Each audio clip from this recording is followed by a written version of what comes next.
Avuledi la massa.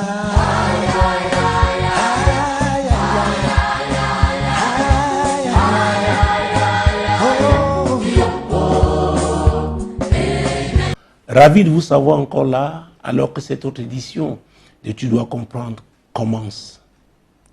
Nous sommes toujours dans la même thématique. La loi de la semence et de la moisson, tirée de Galates chapitre 6, verset 7. Ne vous y trompez pas. On ne se moque pas de Dieu. Ce qu'un homme aura sémé, il le moissonnera aussi.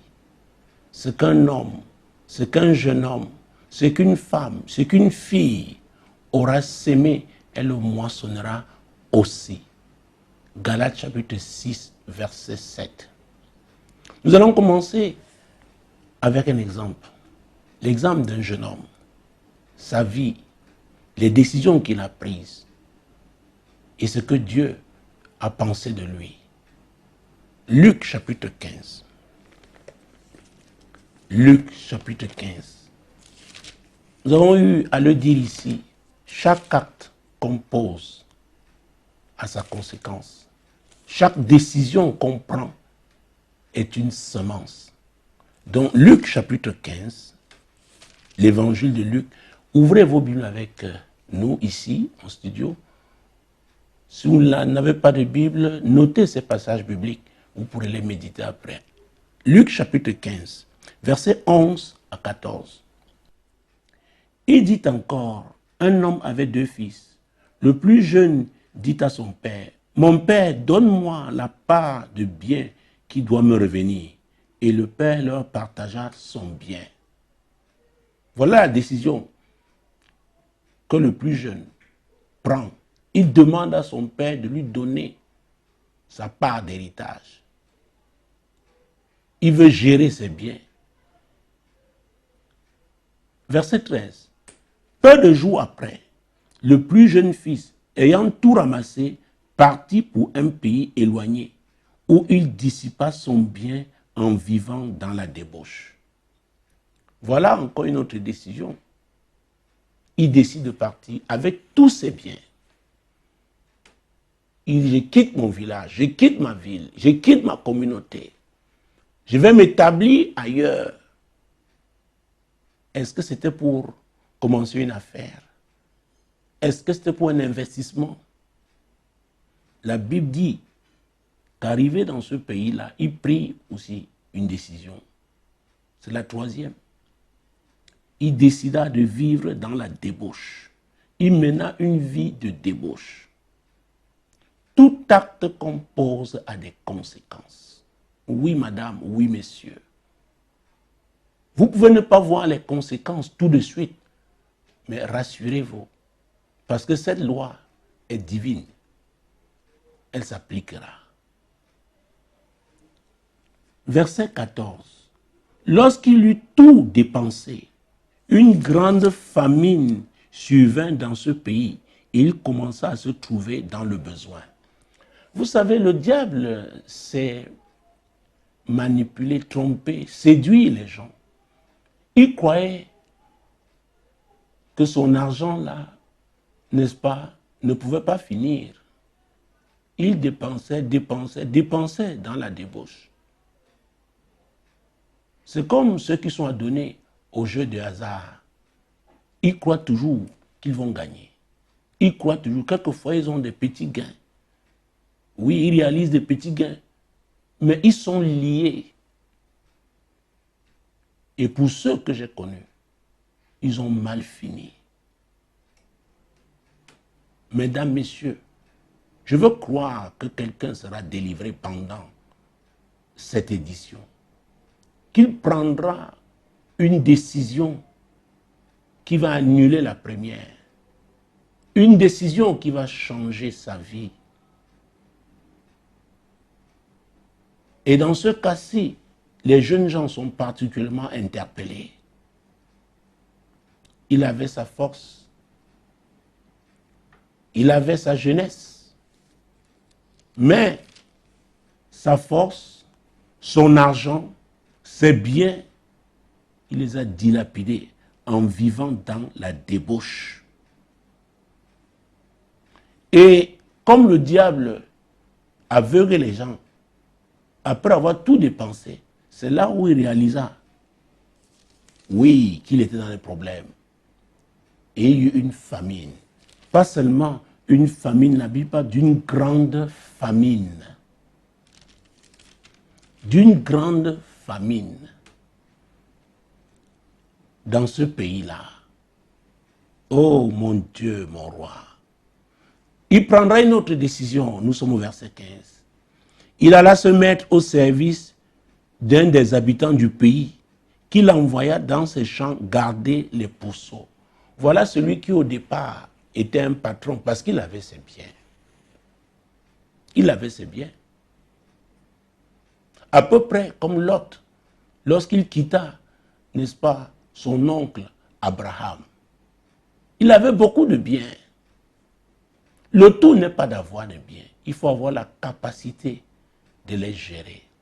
Nous avons eu à parler des talents pendant ce programme. Nous avons vu comment Dieu donne à chacun selon sa capacité. N'essayez pas de gérer des choses qui vous dépassent. Ne convoitez pas des choses qui sont au-dessus de vos capacités. Et il faut ajouter à cela le caractère. C'est très important. On peut avoir même les capacités, intellectuellement parlant, techniquement parlant, mais qu'on n'ait pas le caractère approprié. Parce qu'on peut être intelligent, mais en décidant de vivre une vie de débauche, de mener une vie de débauche, quelle que soit votre intelligence, vous allez mal finir. Oui, madame, oui, monsieur. C'est quoi votre caractère va contribuer soit à votre élévation, soit à votre chute. Donc, le voilà au service d'un autre homme d'affaires. Oh, au départ, on pouvait l'appeler homme d'affaires lui aussi parce qu'il avait beaucoup de biens. Mais il a perdu ses biens. Il se met dans le service, n'est-ce pas, d'un monsieur, et c'est dans une porcherie. Oh mon Dieu, mon roi. Vous savez, la porcherie le plus souvent est sale. Même quand il s'agit de porcheries modernes, il faut les laver régulièrement. Donc le voilà travaillant désormais dans une porcherie. Verset 16. Il aurait bien voulu se rassasier des carouges comme mangeaient les pourceaux, mais personne ne lui en donnait. Donc, oh mon Dieu, il s'occupait des pourceaux, mais il ne pouvait même pas toucher à leur repas.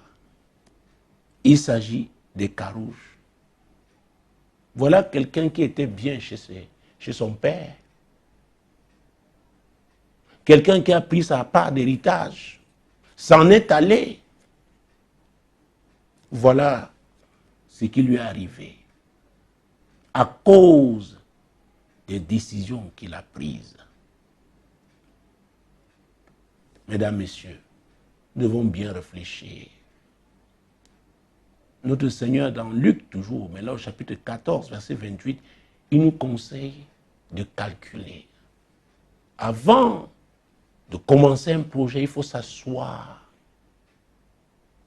Il avait son projet de voyager avec tous ses biens, tout son héritage. Mais malheureusement, il était attaché à la débauche. Il n'a pas investi. Parce que pour moissonner, il faut s'aimer. Il y en a qui ne savent que dépenser. Dépenser. Dépenser. C'est pourquoi en Afrique, il y a certaines filières, certaines responsabilités, certains postes que les gens préfèrent occuper. Parce que là-bas, à ces postes-là, ils ont accès à l'argent. J'ai vu dans certains pays en Afrique, les gens préfèrent un poste de chef de service au lieu d'accepter un poste de directeur. Tout simplement à cause de certains avantages, de certaines facilités. L'argent facile. L'argent facile. C'est pourquoi on le dépense aussi facilement. Mesdames, Messieurs, les choses peuvent changer à tout moment. Une décision peut vous enlever, n'est-ce pas, de ce poste juteux. Vous envoyez, comme on a l'habitude de dire chez nous, n'est-ce pas, au garage. Donc, vous ne voyez que les papiers, il n'y a que les dossiers. Vous ne voyez pas l'argent. Parfois, ce bureau peut être même au sous-sol, bien climatisé. Mais plus d'argent facile. Continuons. Verset 17. Étant rentré en lui-même, et ça c'est très important, étant rentré en lui-même, quelles que soient les décisions que vous avez prises dans le passé, quelles que soient les fautes que vous avez commises, les péchés que vous avez commis, le diable vous a séduit, il vous a trompé, vous vous êtes égaré. Je veux croire qu'à l'occasion de cette édition, ce sera comme ce jeune homme. Étant rentré en lui-même, vous aussi, vous devez rentrer en vous-même. C'est-à-dire quoi? Vous ressaisir. Et quand on se ressaisit, quand ses yeux s'ouvrent, Dieu permet que les yeux s'ouvrent, et ces yeux peuvent s'ouvrir à l'occasion des souffrances. Il était en train de souffrir. C'est pourquoi, quelle que soit la situation dans laquelle vous vous trouvez, si cette situation vous fait souffrir, le plus important pour moi et pour Dieu, c'est la décision que vous allez prendre. Est-ce que vous allez vous ressaisir? Oui, madame, oui, messieurs. Jeunes gens, c'est très important. Étant rentré en lui-même, il dit, combien de mercenaires chez mon père ont du pain en abondance, et moi ici je meurs de faim. Vous voyez, son père était plus bon que son nouveau patron. Lui voulait se nourrir des carouches, n'est-ce pas, des pourceaux. Il ne pouvait les avoir. Mais son père, oui, gardait bien ses serviteurs. Ils étaient à l'aise. Vous voyez comment le diable est. Vous occupez une bonne position et vous fait croire que le mieux, qu'il y a meilleur ailleurs. Et il vous pousse donc à bafouer les règles divines, à désobéir à Dieu. Vous vous entêtez, malgré les avertissements. Vous continuez. Vous continuez. Et comme le diable, Jésus a dit qu'il est le voleur, il ne vient que pour voler, égorger et détruire. Après, il va vous lâcher. Il va vous lâcher. Peut-être, il vous a déjà lâché. Je suis là au nom du Seigneur pour vous dire qu'il y a une alternative. Pour vous dire que Jésus est la solution. Il est bon, il est amour. Oui. Il vous tend toujours la main. Mais vous devez décider de saisir son opportunité. Mon Dieu, mon roi. Verset 18. Je me lèverai, j'irai vers mon père.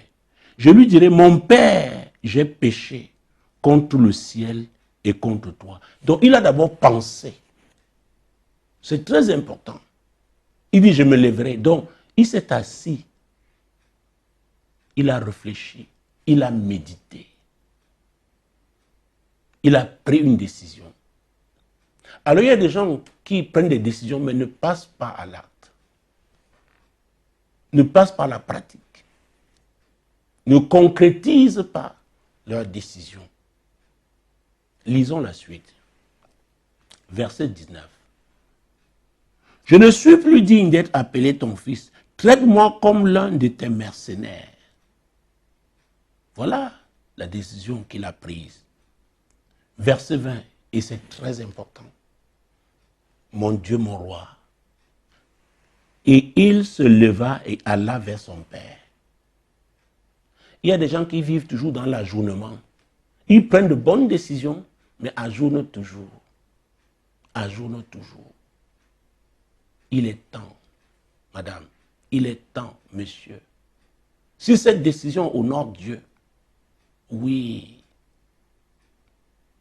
exécutez ce que vous avez décidé. Dieu est fidèle. Il a dit qu'il honorera ceux qui l'honoreront et il méprisera ceux qui le mépriseront. Il dit qu'il résiste aux orgueilleux, mais il fait grâce aux humbles. Oui, c'était sur un fond d'humilité que ce jeune homme, n'est-ce pas? Oui, a pris cette décision. C'était avec un fond d'humilité. Il est passé à l'acte. Alors dites-moi, quelle est cette décision que vous avez prise? Est-ce qu'elle honore Dieu? Si vous pouvez répondre par l'affirmative, alors passez à l'action. La suite du verset 20. Comme il était encore loin, son père le vit et fut ému de compassion. Il courut se jeter à son cou et le baisa. Son père est la représentation d'autre Seigneur, de Jésus, qui est amour, qui est compatissant. Il regarde au cœur. Quand vous prenez cette bonne décision de revenir à lui, de remettre de l'ordre dans votre vie, alors il vous accueille. Il vous accueille. Mon Dieu, mon roi. Verset 21. Le fils lui dit, mon père, j'ai péché contre le ciel et contre toi. Vous voyez ça? Donc, en désobéissant à l'autorité que Dieu avait établie, il avait désobéi à Dieu. C'est à vous que je m'adresse. La rébellion est terrible. La rébellion est une semence. Quand vous vous révoltez contre l'autorité établie, oui, en commençant par la maison, la famille, l'école, le milieu professionnel, etc., etc.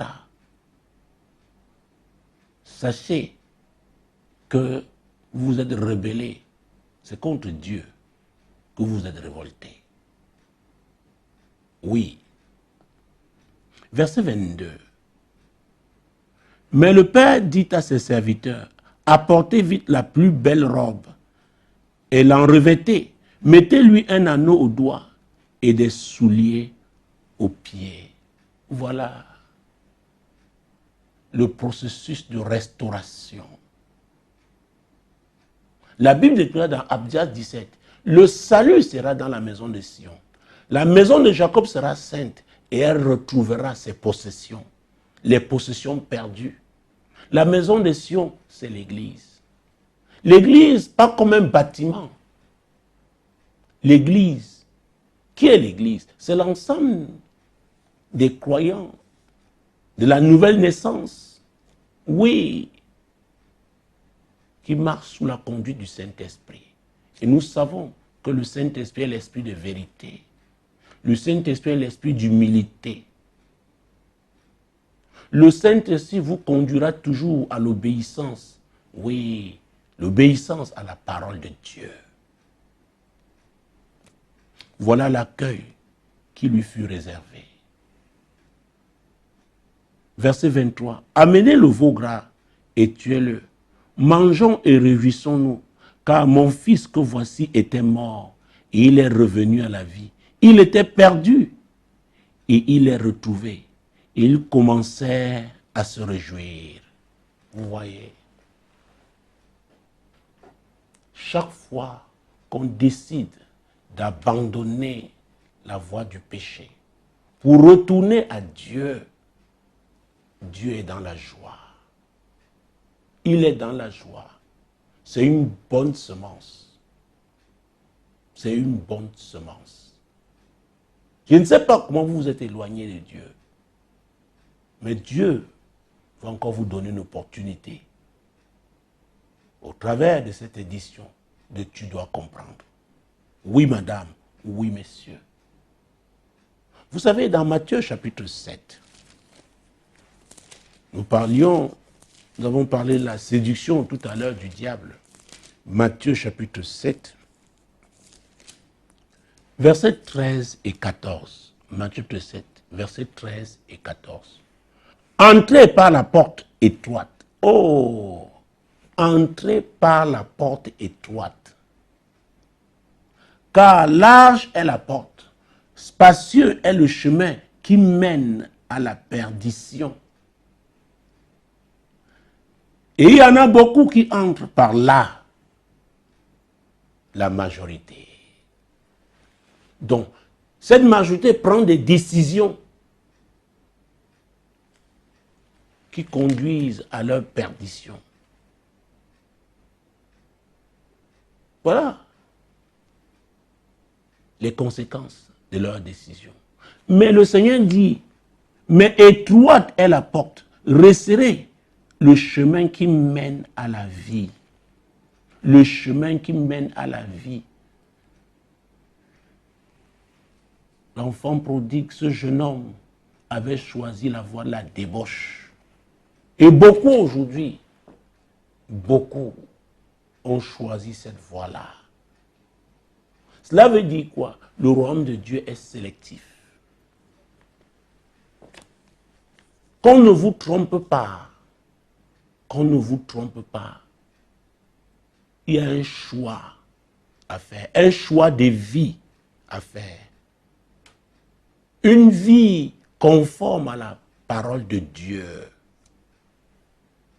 Oui, madame, oui, monsieur. Il y a un passage qui me vient à l'esprit. Mon Dieu, mon Dieu, mon Dieu, Jésus-Christ de Nazareth. Oh, mon Dieu, Jésus-Christ de Nazareth. Oui, c'est 1 Corinthiens, chapitre 6, verset 9 et suivant. Ne savez-vous pas que les injustes n'hériteront point le royaume de Dieu? Ah! Ne vous y trompez pas, ni les impudiques, ni les idolâtres, ni les adultères, ni les efféminés, ni les infâmes, mon Dieu, mon roi, ni les voleurs, ni les cupides, ni les ivrognes, ni les outrageux, ni les ravisseurs n'hériteront le royaume de Dieu. Donc le royaume de Dieu est sélectif. Ce n'est même pas un homme, votre pasteur, votre révérend pasteur, oui, votre évêque, qui va décider de votre entrée dans le royaume de Dieu, lui-même doit se conformer à la parole de Dieu. Lui-même. Dieu ne fait pas de favoritisme. Il ne fait exception de personne. C'est très important, madame. C'est très important, monsieur. Quel que soit le titre religieux qu'on vous a donné, vous devez vous conformer à la parole de Dieu. Ça nous concerne tous. Vous savez, certains disent, je fais beaucoup de dons. La parole de Dieu est claire. Hein? Éphésiens 2, versets 8 et 9. Mon Dieu, mon roi. Car c'est par la grâce que vous êtes sauvés, par le moyen de la foi. Et cela ne vient pas de vous, c'est le don de Dieu. Ce n'est point par les œuvres, afin que personne ne se glorifie. C'est ce que Dieu a dit. Maintenant, quand vous êtes sauvés, vous devez pratiquer la parole. Vous devez pratiquer la parole. Donc, demeurez dans ce chemin-là qui est droit, le chemin du royaume de Dieu. C'est très important. C'est très important, madame, c'est très important, monsieur. Vous devez demeurer dans ce chemin étroit. C'est la voie de Dieu. C'est le royaume de Dieu. Et c'est pourquoi, mon Dieu, mon roi, la Bible déclare qu'on ne peut pas servir deux maîtres à la fois. C'est dans la Bible. Matthieu 6, 24. On ne peut pas servir deux maîtres à la fois. On ne peut pas. C'est ce que Dieu a dit. On ne peut pas servir deux maîtres à la fois. Matthieu chapitre 6, verset 24. Nul ne peut servir deux maîtres, car ou il haïra l'un et aimera l'autre, ou il s'attachera à l'un et méprisera l'autre. Vous ne pouvez servir Dieu et Mammon. Mammon est le Dieu qui est derrière les richesses de ce monde, les biens matériels, l'argent. Et toujours dans Matthieu chapitre 6, verset 33, qu'est-ce que le Seigneur a dit? Cherchez premièrement le royaume et la justice de Dieu. Et toutes ces choses vous seront données par-dessus. C'est ce que le Seigneur a dit. Cherchez premièrement le royaume et la justice de Dieu. Voilà la semence. C'est cette voie qui est étroite. C'est cette voie-là qui est sélective. C'est Dieu qui sélectionne. Mais chacun doit choisir. Chacun doit choisir et demeurer dans la bonne voie. La voie de Dieu, la voie de la vie. Mesdames, Messieurs, ce monde est éphémère. Ce monde passe. Mais la parole de Dieu ne passe pas. Non, la parole de Dieu ne passe pas. Elle demeure. En fait, c'est cette parole qui va nous juger. La loi de la semence et de la moisson.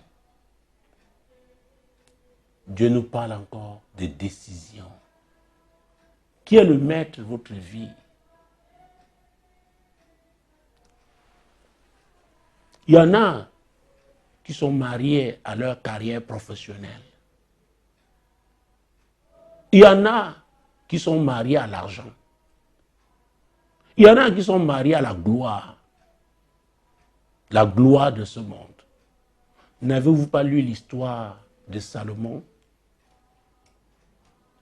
qui avait été richement béni par Dieu? Mais, à un moment donné, il a choisi la voie de la débauche, le désordre. Il eut 700 femmes de princesses, 300 concubines. Et un jour, il a dit, vanité des vanités, tout est vanité. Pourquoi vous battez-vous? Pourquoi nous battons-nous? Quelle est la place que Dieu occupe dans notre vie? Est-ce que nous sommes prêts à tout pour réussir, tout bafouer, tout détruire, pour assouvir nos ambitions personnelles à cause de notre égoïsme? Il est question de changer, de prendre notre décision. Le fils prodigue, alors qu'il était revenu à lui-même, la Bible déclare que c'est le Saint-Esprit qui convainc de péché, de justice et de jugement. Et c'est Dieu qui est en train de vous parler. C'est le Saint-Esprit qui est en train de vous parler. Dieu vous interpelle. Dieu nous interpelle. Qu'est-ce que nous ferons de ces paroles? Allons-nous changer? Je le souhaite vivement. C'est la volonté de Dieu pour nous. Car Dieu a tant aimé le monde qu'il a donné son Fils unique, afin que quiconque croit en lui ne périsse point, mais ait la vie éternelle. Il veut que nous changions. Il nous aime. Il nous aime. Il nous aime. Le Jésus dont je parle n'est pas un chef religieux. C'est pourquoi je ne vous parlerai jamais d'une religion ou d'une dénomination. Il a dit, je suis le chemin, la vérité et la vie. Il a dit, venez à moi, vous tous qui êtes fatigués et chargés, et je vous donnerai du repos. Et nous avons vu, le fils prodigue, il est venu. Il a pris la décision. Mesdames, Messieurs, alors que nous arrivons à la fin de ce programme, la volonté de Dieu, est que vous changiez. Le Seigneur veut que vous saisissiez la main qui vous a tendue. Il veut que vous saisissiez la main qui vous a tendue. Ne l'oubliez pas, Jésus vous aime. Demeurez bénis en continuant de regarder Solution TV, la solution chez vous. Et en écoutant Radio Solution, la voix du royaume. Shalom.